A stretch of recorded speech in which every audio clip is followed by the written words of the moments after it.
কাকা, আসসালামু আলাইকুম। ওয়ালাইকুম আসসালাম। তা কেমন আছো সালাউদ্দিন? আমি ভালো আছি, আপনি ভালো আছেন? আছি মোটামুটি। তা তোমার হাতে কি? হ্যালো বন্ধুরা, আসসালামু আলাইকুম। আশা করছি সবাই ভালো আছেন। আজকে আমি কথা বলতে চলেছি সত্যের মৃত্যু নেই নাটকটির ৮ নম্বর পর্ব নিয়ে।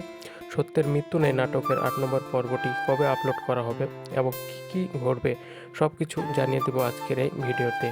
তাই ভিডিওটি না টেনে সম্পূর্ণভাবে ভিডিওটি দেখুন। প্রিয় বন্ধুরা, আপনারা দেখেছেন যে সত্যের মৃত্যু নেই নাটকের ৭ নম্বর পর্বটি আপলোড করা হয়ে গেছে। নাটকের এ পর্বে আপনারা লক্ষ্য করেছেন সালাউদ্দিনের বাবা তাদের সকল সম্পত্তি ভাই বোনের নামে এবং তার মায়ের নামে সমানভাবে ভাগ করে দিতে চায়। তার ৬৫ বিঘা সম্পত্তির মধ্যে ৫ বিঘা সম্পত্তি তিনি মাদ্রাসায় দান করে দিতে চান। সালাউদ্দিন এবং আমেনা রাজি হলেও তার ছেলে এবং মেয়ে রাজি হয়নি। এদিকে মিম সবসময় অনেক সাপোর্ট দেয় আমেনাকে, কিন্তু এই বিষয়টা তার শাশুড়ি ভালো চোখে দেখে না। কিন্তু মিমও অন্যায়ের বিরুদ্ধে প্রতিবাদ করতে শিখে গেছে।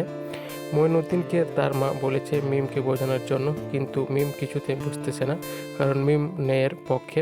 অবশেষে সালাউদ্দিনের বাবা ৩ দিনের সময় বেঁধে দিয়েছে।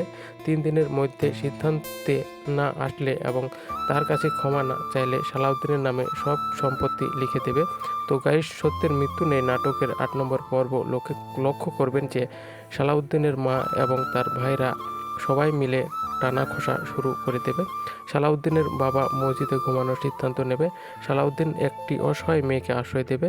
তো বন্ধুরা, সত্যের মৃত্যু নেই নাটকের ৮ নম্বর পর্বটি দেখার জন্য কে কে অধীর আগ্রহে অপেক্ষা করছেন অবশ্যই কমেন্ট করে জানাবেন। তো বন্ধুরা, আজ এ পর্যন্তই। দেখা হবে নতুন কোনো ভিডিওতে। ধন্যবাদ সবাইকে।